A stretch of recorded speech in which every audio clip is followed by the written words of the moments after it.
Hello everyone, welcome you all to Parcham classes. I am Janvi and I take burning issue sections. हमारी classes Tuesday और Friday को scheduled रहती हैं और previous lectures को देखने के लिए आप हमारे चैनल पे बनी हुई बर्निंग इशू की प्लेलिस्ट में जाकर वहां पे देख सकते हैं। आज का हमारा टॉपिक है इंडिपेंडेंस डे के दिन ऑल ओवर द इंडिया जितने भी हाईलाइटेड इवेंट्स थे हम उनको डिस्कस करेंगे। भारत ने recently 77th independence day celebrate किया। इस वीडियो में हम बात करेंगे कि इस साल के चीफ गेस्ट कौन कौन रहे, जन भागीदारी क्या होती है, पीएम ने दो बहुत ही इंपॉर्टेंट स्कीम की अनाउंसमेंट की है, पहली विश्वकर्मा और लखपति दीदी। लखपति दीदी basically women self help group के लिए है, हम इसकी भी डिटेल एनालिसिस करेंगे। बात करेंगे कंसेप्ट ऑफ ड्रोन की उड़ान, साथ ही साथ हम देखेंगे कि वाइब्रेंट विलेज प्रोग्राम्स क्या क्या हैं और अलग अलग राज्यों ने इंडिपेंडेंस डे के दिन कौन कौन सी नई नई स्कीम के अनाउंसमेंट किए हैं। सबसे पहले हम डिस्कस करते हैं यहाँ पे लास्ट सेशन में पूछे गए क्वेश्चन को। क्वेश्चन ये था कि कॉन्स्टिट्यूशन ऑफ इंडिया के कौन से आर्टिकल में freedom of speech and expression के ऊपर रीजनेबल रिस्ट्रिक्शंस लगाने की बात कही गई है। इसका आंसर है article 19 sub clause 2। Now coming to our topic.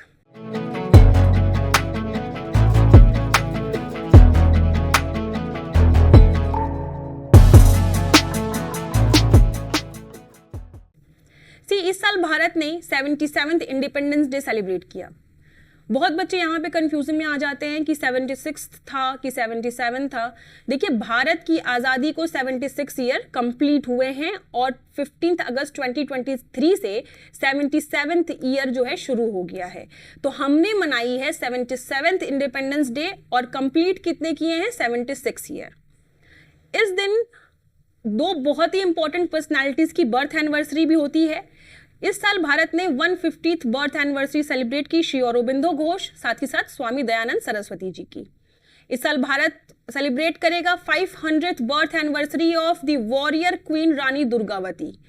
इन तीनों फेमस पर्सनालिटीज की बायोग्राफी आप हमारे चैनल की प्लेलिस्ट, जो बायोग्राफी की प्लेलिस्ट है, वहां से जाके देख सकते हैं। वहां पे आपको इन तीनों पर्सनालिटीज की साथ ही साथ और जितने इंपॉर्टेंट पर्सनालिटीज हैं उन सभी की बायोग्राफीज मिल जाएंगी।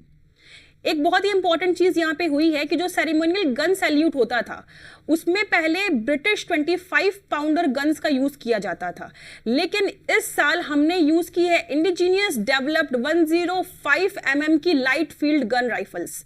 तो ये बहुत ही स्टार मार्क है, ये इंपॉर्टेंट चीज है, हाईलाइट है, ये ध्यान दीजिए। नेक्स्ट यहाँ पे जो हमारी एक इंडियन नेवी शिप कुलिश जिसका नाम है वो एक गाइडेड मिसाइल कॉर्वेट है। ये 4 दिनों के लिए जा रही है सिंगापुर में इंडिपेंडेंस डे के सेलिब्रेशन में हिस्सा लेने। 14 अगस्त से 18 अगस्त तक ये मल्टीलैटरल एक्सरसाइज में पार्ट लेगी जिसका नाम है सी कैट 2023। तो ये भी इंपॉर्टेंट पॉइंट है, ये भी चीज हमें ध्यान देनी है। ये सारे वन लाइनर्स थे। अब हम बात करेंगे यहाँ पे चीफ गेस्ट की। देखिए, ministry of agricultural and farmer welfare ने यहाँ पे इनविटेशन भेजा था 510 फार्मर प्रोड्यूस ऑर्गेनाइजेशन के रिप्रेजेंटेटिव्स को। पूरे 22 स्टेट और एक यूटी से 510 एफपीओस के रिप्रेजेंटेटिव्स को यहाँ पे बुलाया गया। साथ ही साथ जो वाइब्रेंट विलेज प्रोग्राम चल रहा है उसके अंतर्गत आने वाले जितने भी गांव हैं वहां से सारे सरपंचों को बुलाया गया था। जितने भी ऑल ओवर इंडिया में एजुकेटर्स हैं, जो फेमस, कुछ जो हेल्थ केयर प्रोफेशनल्स हैं, कुछ फार्मर्स, फिशरमैन, टोटल 1800 लोगों को इन कैटेगरी, इन सेक्टर से बुलाया गया था। वहीं अगर हम बात करें तो इस बार ऐसा क्यों किया गया है, इस बार इंडियन सिटीजन्स को क्यों एज अ चीफ गेस्ट बुलाया गया है, ये चीज की जा रही है जन भागीदारी इनिशिएटिव के तहत। जन भागीदारी क्या होता है? देखिए, जन भागीदारी एक इंक्लूसिव गवर्नेंस को जो है इम्प्लीकेट करने की तरीका ले आया गया है। जन भागीदारी में जितनी भी सरकार की पॉलिसीज आती हैं या फिर कोई भी पॉलिसी इम्प्लीमेंटेशन होता है उसमें सरकार जो है वो जनता के योगदान, मतलब जनता का समर्थन, जनता से बातचीत करके अगर कोई पॉलिसी है तो उसके ऊपर जनता क्या सोचती है, जनता का क्या फीडबैक है, उस पॉलिसी को इम्प्लीमेंट करना चाहिए या नहीं करना चाहिए, ये सारे निर्णय अकेले सरकार के नहीं होंगे। सरकार और साथ ही साथ जनता, ये दोनों मिलकर जो है किसी एक निर्णय पे पहुंचेंगे। तो इससे क्या होता है कि ग्रास रूट लेवल पे जो गवर्नेंस स्ट्रक्चर है वो काफी मजबूत होता है। तो जन भागीदारी इनिशिएटिव इसी के तहत शुरू किया गया है स्पेशली हम सब देख रहे हैं कि G20 की मीटिंग होने वाली है और कुछ समय से पिछले भारत के अलग अलग हिस्सों में कई सारी छोटी छोटी समिट्स भी ऑर्गेनाइज की गई हैं। उसमें भी हमने देखा कि जो जन भागीदारी इनिशिएटिव है वो काफ़ी बढ़ चढ़कर हाईलाइट किया जा रहा है। तो देखिए, जन भागीदारी एक बहुत ही अच्छा ग्रास रूट लेवल का इंस्ट्रूमेंट है जो कि इंक्लूसिव गवर्नेंस के फाउंडेशन के लिए बहुत ही इंपॉर्टेंट है। तो यहाँ पे सरकार जन भागीदारी के थ्रू पीपल्स पार्टिसिपेशन को एंश्योर कर रही है। पीएम ने अनाउंस की है विश्वकर्मा स्कीम। विश्वकर्मा स्कीम के तहत देखिए 13,000 करोड़ का जो बजट है वो यहाँ पे 5 सालों के लिए ले आया गया है। यानी कि विश्वकर्मा स्कीम जो है 2023-24 से 27-28 तक ये स्कीम चलाई जाएगी। इसका बजट है 13,000 करोड़। इसका मेन फोकस क्या है कि जो हमारे आर्टिशियंस हैं, जो हमारे क्राफ्टमैन हैं, उनकी जो टेक्निक्स हैं बनाने की, आर्ट और क्राफ्ट, उनको और मजबूत करें। साथ ही साथ जो उनका बिजनेस मॉडल है, जो उनके ट्रेड मॉडल हैं, उनको और मजबूती प्रदान करें। यहाँ पे एक नाम लिया गया है गुरु शिष्य परंपरा। देखिए, गुरु शिष्य परंपरा क्या, आप अगर ध्यान देंगे कि हमारे यहाँ भारत में रहने वाले जितने भी क्राफ्टमैन हैं, आर्टिशियंस हैं, चाहे वो कुम्हार हो, चाहे वो मैट बनाने वाले हों, तो ऐसा क्या होता है कि जो ये ट्रेडिंग्स हैं, इनमें अक्सर जो ये कला होती है ये अपने पूर्वजों से ही जो प्रेजेंट का आदमी है ये पास ऑन, लेगेसी को पास ऑन करते हैं। तो यहाँ पे अगर कोई सपोज पर्सन ए है तो उसने अगर सपोज करिए, आप यहाँ पे पिक्चर में देख सकते हो कि ये मिट्टी के बर्तन बना रहे हैं। तो ये मिट्टी के बर्तन बनाने की जो कला है ऑब्वियसली इसने अपने फादर, ग्रैंडफादर से सीखी होगी। तो अगर हम देखें, जो भी हमें कुछ सिखाता है तो वो हमारा गुरु होता है और सीखने वाले को हम शिष्य की तरह देखते हैं। तो यहाँ पे उसी गुरु शिष्य परंपरा के बारे में कहा जा रहा है। इस स्कीम में 2 टाइप के प्रोग्राम्स हैं, एक है बेसिक और एक है एडवांस। इस स्कीम का जब इम्प्लीमेंटेशन होगा उसके बाद उसमें रजिस्ट्रेशन के बाद जितने भी लोग ट्रेनिंग के लिए आएंगे उनको 500 रुपीज़ मिलेगा ड्यूरिंग ट्रेनिंग पीरियड, और उसके बाद अगर वो चाहें तो उनको 15,000 तक का मॉडर्न टूल्स खरीदने के लिए क्रेडिट सपोर्ट भी मिलेगा। सपोज कि अगर किसी पॉटर को ही कोई मॉडर्न व्हील लेनी है जिससे आप और अच्छे से पॉटरी कर सकते हो और अच्छे से मिट्टी के बर्तन बना सकते हो, तो वहाँ पे उसको जो है 15,000 तक का क्रेडिट सपोर्ट सरकार के द्वारा दिया जाएगा। साथ में वही बात की जा रही है कि इसका एम है कि जितने भी ये क्राफ्टमैन हैं, आर्टिशियंस हैं, इनके जो प्रोड्यूस है, जो इनके प्रोडक्ट्स हैं, जो भी चीज़ें ये बना रहे हैं, जो भी क्राफ्ट ये बना रहे हैं, उन सब की क्वालिटी को एनहेंस किया जाए। क्योंकि देखिए, जब क्वालिटी एनहेंस होगी इन प्रोडक्ट्स की तो हम इन्हें ग्लोबल मार्केट में और साथ ही साथ इंडिया की डोमेस्टिक मार्केट में भी प्लेस कर सकते हैं। और जब क्वालिटी अच्छी होगी तो इनकी बिक्री भी अच्छी होगी, जिससे क्या होगा कि इनका जो ट्रेड है, इनका जो बिजनेस है वो और फ्लोरिश करेगा। तो इससे क्या होगा, उनकी आमदनी बढ़ेगी। तो हमने देखा कि विश्वकर्मा स्कीम का यही मेन इनिशिएटिव है। विश्वकर्मा स्कीम के तहत जितने भी ये आर्टिशियंस और क्राफ्टमैन्स हैं, इनको एक सर्टिफिकेट प्रोवाइड किया जाएगा, साथ ही साथ इन्हें एक आईडी कार्ड भी दिया जाएगा। वहीं अगर हम बात करें तो पहले फेज में 1 लाख तक का क्रेडिट सपोर्ट और दूसरे फेज में 2 लाख तक का credit support on the interest rate of 5% पे यहाँ पे आर्टिशियंस और क्राफ्टमैन को मिलेगा। इंपॉर्टेंट पॉइंट हाईलाइट कर लीजिए। इस स्कीम में आगे बात की गई है कि हम जितने भी क्राफ्टमैन हैं उनकी स्किल पे काम करेंगे, उनको टूल किट का इंसेंटिव प्रोवाइड कराएंगे, साथ ही साथ डिजिटल ट्रांजैक्शन और मार्केटिंग सपोर्ट। देखिए, मार्केटिंग सपोर्ट क्या होता है? डिजिटल ट्रांजैक्शन हम समझते हैं कि फाइनेंशियल इंक्लूजन, कैसे पैसों का वो ऑनलाइन ट्रांजैक्शन ज़्यादा से ज़्यादा कर सके। स्किल अपग्रेडेशन की बात हमने देखी ताकि उनका प्रोडक्ट जो है वो और क्वालिटी उसमें एनहेंस हो। मार्केटिंग सपोर्ट क्या होता है? देखिए, भारत के कोने कोने में कई सारे छोटे छोटे आर्टिशियंस हैं जिनके प्रोडक्ट को हम जान नहीं पाते हैं कि अच्छा ऐसा भी कुछ बन रहा है। तो इसके लिए क्या होता है? मार्केटिंग का मतलब क्या? एडवर्टीजमेंट। तो यहाँ पे सरकार उनके प्रोडक्ट को जो है नेशनल और इंटरनेशनल लेवल पे मार्केटिंग सपोर्ट से जो है और आगे बढ़ाने का काम करेगी। तो यहाँ पे यही बात कही जा रही है। यहाँ पे गवर्नमेंट ने 18 ट्रेडिशनल ट्रेड सेक्टर्स को आइडेंटिफाई किया है। उन सब की लिस्ट मैंने यहाँ पे दे दी है। आप सब जब पीडीएफ डाउनलोड करने के लिए क्या करना है, हमारी वेबसाइट perchamclasses.in पर आप विजिट करो, वहां से पीडीएफ अवेल करो। ये मैंने 18 सेक्टर इसीलिए मेंशन किए हैं कि आप लोगों से एक भी सेक्टर छूटना नहीं चाहिए, आपको सब पता होना चाहिए कि टोटल 18 से 18 सेक्टर कौन कौन से आइडेंटिफाई किए गए हैं। आप ये पीडीएफ यहाँ से अवेल करो सो दैट आपके पास पूरा जिस्ट रहे कि कौन कौन से सेक्टर विश्वकर्मा स्कीम के तहत आए हैं। लखपति दीदी यहाँ पे दूसरी जो स्कीम है वो शुरू की गई है। भारत में 10 करोड़ महिलाएं सेल्फ हेल्प ग्रुप के तहत काम कर रही हैं। सेल्फ हेल्प ग्रुप क्या है? ये छोटे छोटे गांव में बना हुआ औरतों का, महिलाओं का समूह है जो एज अ एसएचजी अपने आप को पहले सरकार के साथ रजिस्टर करता है, फिर सरकार इन्हें कई सारे फायदे, कई सारे यहाँ पे सर्विसेज प्रोवाइड करती है, जैसे लोन हुआ, कई सारी क्रेडिट्स हुई और कई सारे स्कीम्स में एग्जेम्पशन भी प्रोवाइड करती है, सो दैट जितनी भी ये महिलाएं हैं सेल्फ हेल्प ग्रुप के अंदर, सेल्फ हेल्प ग्रुप नाम से ही इंडिकेट कर रहा है कि ये सरकार से थोड़ी बहुत मदद लेके खुद अपनी जो है मदद करती हैं, यानी कि ये banking sector, anganwadi services, health care sector में काम करती हैं।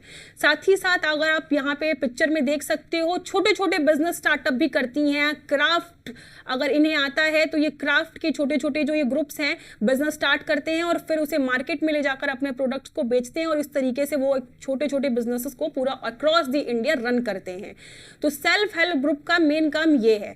अब लखपति दीदी के थ्रू यहाँ पर इन महिलाओं को बेसिक जो इनकी आय सेल्फ हेल्प ग्रुप के थ्रू बनी है उससे ऊपर ले जाना है, यानी कि अभी तक तो नॉर्मल जितनी वेजेस इनको चाहिए थी उतनी मिल गई, अब हम इन्हें लखपति बनाएंगे, इनकी आय को और बढ़ाएंगे। तो इसीलिए ये जो स्कीम है ये लॉन्च की गई है। नेक्स्ट यहाँ पे इस स्कीम के तहत ये बात की जा रही है कि जो सेल्फ हेल्प ग्रुप में जितनी भी वुमेन्स काम कर रही हैं उन्हें ड्रोन की ट्रेनिंग प्रोवाइड की जाएगी। द कंसेप्ट ऑफ ड्रोन की उड़ान। देखिए, ड्रोन की उड़ान का मतलब है, यहाँ पे हम काफ़ी समय से देख रहे हैं कि हम इंडिया एक एग्रीगेरियन इकोनॉमी है। एग्रीकल्चर बहुत ही इंपॉर्टेंट एस्पेक्ट है हमारी इकोनॉमी का, और अगर हम इसमें टेक्नोलॉजी का अब यूज़ नहीं करेंगे तो हमारा एग्रीकल्चर जो है वो पीछे होता जाएगा। बहुत ही ज़रूरी है कि हम वेरियस टेक्नोलॉजीज़ को यूज़ करके अपनी एग्रीकल्चर सेक्टर को आगे बढ़ाएं। तो यहाँ पे ड्रोन की उड़ान वही चीज़ को रिफ्लेक्ट कर रहा है। आप यहाँ पिक्चर में देख सकते हैं कि ये ड्रोन जो है किस तरीके से एग्रीकल्चर में काम आ रहा है। इससे हम फर्टिलाइजर स्प्रे, वाटर स्प्रे, कई सारी चीज़ों के लिए यूज़ करते हैं हम एग्रीकल्चर में। तो यहाँ पे अगर इन वुमेन्स को हम ट्रेनिंग प्रोवाइड कर देंगे कि ड्रोन को ऑपरेट कैसे करते हैं, कैसे रिपेयर करते हैं, तो ये जो है उसे एग्रीकल्चर सेक्टर में इंटीग्रेट करने में और ज़्यादा हेल्प करेंगी और ज़्यादा तेज़ी से जो एग्रीकल्चर सेक्टर है उसमें और रिवॉल्यूशन आएगा। तो यहाँ पे लखपति दीदी के तहत ये भी बात कही गई है, इंपॉर्टेंट है, मार्क कर लीजिएगा। नेक्स्ट यहाँ पे कुछ गैलेंट्री अवार्ड्स की अनाउंसमेंट हुई है। Total 76 gallantry awards armed force और सेंट्रल आर्म्ड पुलिस फोर्स को देने की बात प्रेसिडेंट श्रीमती द्रौपदी मुर्मू ने कही है। इसमें 4 कीर्ति चक्र हैं, 11 शौर्य चक्र हैं, 52 सेना मेडल्स हैं, 2 बार 2 सेना मेडल्स हैं जो गैलेंट्री हैं, 2 नाव सेना मेडल्स हैं और 4 जो है वायु सेना मेडल्स हैं यहाँ पे। अब देखिए, 2 इंपॉर्टेंट मेडल्स हैं जिनके बारे में हमें जानना है। पहला है कीर्ति चक्र। कीर्ति चक्र इंडियन मिलिट्री का 2nd हाईएस्ट जो है अवार्ड है। इसको दिया जाता है उन लोगों को जो बैटल फील्ड में सेल्फ सेक्रीफाइस या फिर ब्रेव एक्शंस दिखाते हैं। ये अवार्ड सिविलियंस और मिलिट्री पर्सनल दोनों को ही दिया जाता है। और साथ ही साथ पोस्टमस यानी कि जो लोग मर चुके हैं, जिनकी डेथ हो चुकी है, तो उनकी डेथ के बाद भी ये अवार्ड जो है उन पर्सनालिटीज को, उन पर्सन्स को दिया जाता है। इसका जो ऑर्डर ऑफ प्रेसिडेंस है ये 2nd नंबर पे है। 1st नंबर पे यहाँ पे आपका अशोक चक्र आता है, 2nd नंबर पे कीर्ति चक्र आता है और 3rd नंबर पे आता है आपका शौर्य चक्र। ये भी जो है, जो भी सेल्फ सेक्रीफाइस करते हैं या फिर करेजियस एक्शन दिखाते हैं, बट यहाँ पर वो डायरेक्ट एनिमी के साथ डायरेक्ट एक्शन में इन्वॉल्व नहीं रहते हैं। ये चीज़ यहाँ पे ध्यान देनी है। क्या इसे डिफर बनाता है शौर्य चक्र को कीर्ति चक्र से? क्या डिफर बनाता है? यहाँ पे डायरेक्ट एनिमी से एंगेजमेंट नहीं रहती है, तो ये चीज़ हमें बस ध्यान देनी है। 3rd नंबर पे है ये। सबसे पहले अशोक चक्र आता है, फिर कीर्ति चक्र आता है, देन शौर्य चक्र आता है। इसे मिलिट्री पर्सनल्स और सिविलियंस दोनों को दिया जाता है। साथ ही साथ इन्हें ऐसे लोगों को भी दिया जाता है जिनकी डेथ हो चुकी हो, तो डेथ के बाद भी शौर्य चक्र को दिया जा सकता है उन पर्सन्स को। नेक्स्ट यहाँ पे मिनिस्ट्री ऑफ होम अफेयर्स ने 4 पुलिस पर्सनल्स को जो है मेडल्स देने की बात कही है, जिसमें 229 जो है पुलिस मेडल फॉर गैलेंट्री है, 82 यहाँ पर जो है presidents police medal for distinguish services के लिए दिया जा रहा है, और 642 जो है यहाँ पे police medal for meritorious services के लिए दिया जा रहा है। अब हम बात करेंगे वाइब्रेंट विलेज प्रोग्राम की। काफ़ी बार इसका जिक्र पीएम की स्पीच में भी आया है, और जो हमारे चीफ गेस्ट थे उनमें वाइब्रेंट विलेज प्रोग्राम के सरपंच को भी इन्वाइट किया गया था। तो आप देख रहे हैं कि इसकी इंपॉर्टेंस कितनी है। इस स्कीम को इंट्रोड्यूस किया था यूनियन बजट 2022-23 में, और ये कब तक चलेगी स्कीम? 2025-26 तक। ये सेंट्रली स्पॉन्सर्ड स्कीम है, यानी कि इसमें केंद्र और राज्य सरकार दोनों मिलकर इस स्कीम को इम्प्लीमेंट करेंगी। क्या है इस स्कीम में? इस स्कीम के तहत कुछ सेलेक्टेड बॉर्डर एरिया के विलेज हैं, वहां पर हमें डेवलपमेंट लाना है, वहां पर हमें रोड्स बनानी है, एंड टू एंड कनेक्टिविटी बनानी है। बेसिकली इसका यही काम है, इसका जो मेन एम है। कौन कौन से इसमें स्टेट्स हैं? हिमाचल प्रदेश, उत्तराखंड, अरुणाचल प्रदेश, सिक्किम, लद्दाख, ये जितने भी स्टेट्स हैं इनमें 2963 विलेजेस के अंदर इस प्रोग्राम को चलाए जाने की बात कही गई है। इनिशियल फेज में हम 663 विलेजेस पहले कवर करेंगे, और फिर नेक्स्ट फेज में हम बाकी के जो विलेजेस बच गए हैं उन्हें कवर करेंगे। जो नोडल एजेंसी है इस स्कीम की इम्प्लीमेंटेशन के लिए वो है मिनिस्ट्री ऑफ होम अफेयर्स। वही अगर हम बात करें तो कैसे इम्प्लीमेंट किया जाएगा? बेसिकली हम ग्राम जितने भी ये विलेजेस हैं वहाँ की जो ग्राम पंचायत है उनसे हम बातचीत करेंगे, उनसे हम कोऑपरेट करेंगे, और फाइनली ग्राम पंचायत और जो सेंट्रल लेवल पे मिनिस्ट्री ऑफ होम अफेयर्स है, ये दोनों मिलकर इस पूरी स्कीम को जितने भी बॉर्डर एरियाज हैं जो स्टेट सेलेक्ट किए गए हैं वहाँ पे इसे इम्प्लीमेंट करेंगे। तो ये था वाइब्रेंट विलेज प्रोग्राम। नेक्स्ट हम यहाँ बात करेंगे भगत ब्रिज की। देखिए, इंडियन आर्मी ने 77वें इंडिपेंडेंस डे के मौके पर भगत ब्रिज दन्ना विलेज के जो अंदर बनाया गया है उसको इनोग्रेट किया। कहाँ है ये दन्ना विलेज? दन्ना विलेज देखिए, जो लाइन ऑफ कंट्रोल है वहाँ का लास्ट पॉइंट है, जम्मू कश्मीर के अंदर ये पड़ता है। तो हमें क्या ध्यान रखना है? भगत ब्रिज दन्ना विलेज में बनाया गया है। दन्ना विलेज कहाँ है? जम्मू कश्मीर में। जम्मू कश्मीर में जो लाइन ऑफ कंट्रोल है वहां का लास्ट पॉइंट है ये।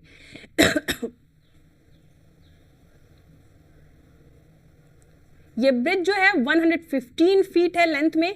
इस ब्रिज को बेसिकली जो है डेडिकेट किया गया है लेट मेजर भगत सिंह, इन्हीं के नाम पर जो है इस ब्रिज का नाम रखा गया है। जो लेट मेजर भगत सिंह थे उनको वीर चक्र भी मिला था, ये भी चीज़ ध्यान रखनी है। और इनका कंट्रीब्यूशन क्या था?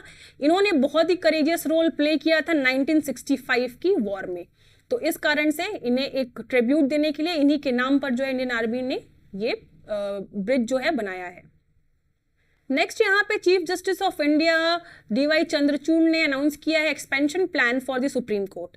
क्या है एक्सपेंशन प्लान? देखिए, बेसिकली इसका जो इस प्लान को अनाउंस करने के पीछे का सबसे मेन कारण है जो सुप्रीम कोर्ट की कैपेसिटी है और जो वहाँ पे सर्विसेज की फैसिलिटी है उन्हें इंक्रीज करना।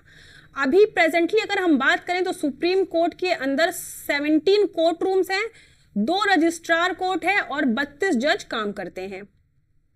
क्या है इनका प्लान? देखिए, जो एक्सपेंशन प्लान बनाया गया है इसमें बेसिकली हम न्यू बिल्डिंग कंस्ट्रक्ट करेंगे और इसे 2 फेज में बनाया जाएगा। जो पहला फेज होगा उसमें जो कोर्ट का म्यूजियम है, जो कोर्ट म्यूजियम है, उसको हम डिमोलिश करेंगे और उसके बाद वहां पे एक नई बिल्डिंग को बनाया जाएगा जिसके अंदर 15 कोर्ट रूम होंगे, जजेस के चैम्बर बनाए जाएंगे, सुप्रीम कोर्ट बार एसोसिएशन की लाइब्रेरी बनाई जाएगी, supreme court advocate on record association, साथ ही साथ इनके जो है ऑफिसेस बनाए जाएंगे, कैंटीन होगा, वुमेन लॉयर्स के लिए बार रूम होगा और बाकी अदर फैसिलिटीज दी जाएंगी। सेकेंड फेज में क्या होगा कि जो पार्शियल डिमोलिशन हुआ था अब उसको कोर्ट कॉम्प्लेक्स को पूरा ही डिमोलिश करके वहां पे सेकेंड बिल्डिंग बनाई जाएगी जिसमें 12 कोर्ट रूम होंगे, जजेस के चैम्बर होंगे, रजिस्ट्रार का कोर्ट होगा और SBA और इनके लिए लॉन्च बनाए गए। तो टोटल अगर हम देखें तो यहाँ पे 27 एडिशनल कोर्ट रूम, 51 जजेस chamber, 4 registrar court room, 16 registrar chamber और लॉयर्स और लिटिगेंट्स के लिए और भी अच्छी फैसिलिटी लाइक वॉशरूम्स, कैंटीन्स, इन सबको भी बनाया जाएगा। तो ये जो है ये पूरा expansion plan justice DY Chandrachud ने 15 अगस्त को लॉन्च किया है, अनाउंस किया है। बात करेंगे कि अक्रॉस द इंडिया कौन कौन से राज्यों में इंपॉर्टेंट स्कीम अनाउंस हुई ऑन 15 अगस्त। देखिए, राजस्थान के चीफ मिनिस्टर अशोक गहलोत ने यहाँ पे लॉन्च की है मुख्यमंत्री निःशुल्क अन्नपूर्णा फूड पैकेट स्कीम। इसके तहत जितनी भी गरीब फैमिलीज हैं जो NFSA यानी कि नेशनल फूड सिक्योरिटी एक्ट के तहत कवर होती हैं, उन्हें फ्री में जो है मंथली फूड पैकेट्स दिए जाएंगे। इन पैकेट्स के अंदर क्या होगा, इन पैकेट्स के अंदर चने की दाल, यहाँ पे चीनी यानी शुगर, आयोडाइज सॉल्ट आपका normal sodium chloride, soybean refined oil, chilli powder, turmeric powder and coriander powder जो है एक पैकेट में बनाकर इन्हें दिया जाएगा। नेक्स्ट यहाँ पर कर्नाटका के चीफ मिनिस्टर ने लॉन्च की है लोन कम सब्सिडी स्कीम। किनके लिए, जितने भी आर्टिशियंस हैं, इस लोन के तहत ये 50,000 रुपए तक का लोन आर्टिशियंस को प्रोवाइड कराएंगे, जो ब्लैकस्मिथ हैं, कारपेंटर्स हैं और भी जो इसमें सेक्टर्स हैं, जो लोग बास्केट बनाते हैं, इन सबको जितने भी विश्वकर्मा हैं उनको सपोर्ट प्रोवाइड कराया जाए, उनकी स्किल को और डेवलप किया जाए। नेक्स्ट, झारखंड के चीफ मिनिस्टर ने यहाँ पे 15,000 करोड़ की स्कीम लॉन्च की है, अबुआ आवास योजना। 15 अगस्त को ये स्कीम लॉन्च की गई और ये 2 साल तक चलेगी। 2 साल में यहाँ पे जितने भी गरीब हैं, जितने भी नीडी हैं, उन्हें अबुआ आवास योजना के तहत घर, पक्के घर बना के दिए जाएंगे। मध्य प्रदेश के चीफ मिनिस्टर ने अनाउंस की है मुख्यमंत्री जन आवास योजना। देखिए, प्रधानमंत्री जन आवास योजना भारत के बहुत सारे राज्यों में बहुत पहले से चल रही है, लेकिन जो मुख्यमंत्री जन आवास योजना है मध्य प्रदेश के अंदर इस साल लॉन्च की गई है। इंपॉर्टेंट है, याद रखिएगा, कंफ्यूजन वाले ये सब क्वेश्चंस होते हैं, इजी होते हैं बट कंफ्यूजन वाले होते हैं, तो यहाँ कंफ्यूज नहीं होना है। Now coming to next segment of our video, multiple choice question. आज का क्वेश्चन है, when was the Arya Samaj founded? Arya Samaj की स्थापना कब हुई? ऑप्शन है 1859, 1866, 1875 एंड 1785। आप सब कमेंट सेक्शन में ज्यादा से ज्यादा इस क्वेश्चन का आंसर करें। That's all for today, till then take care.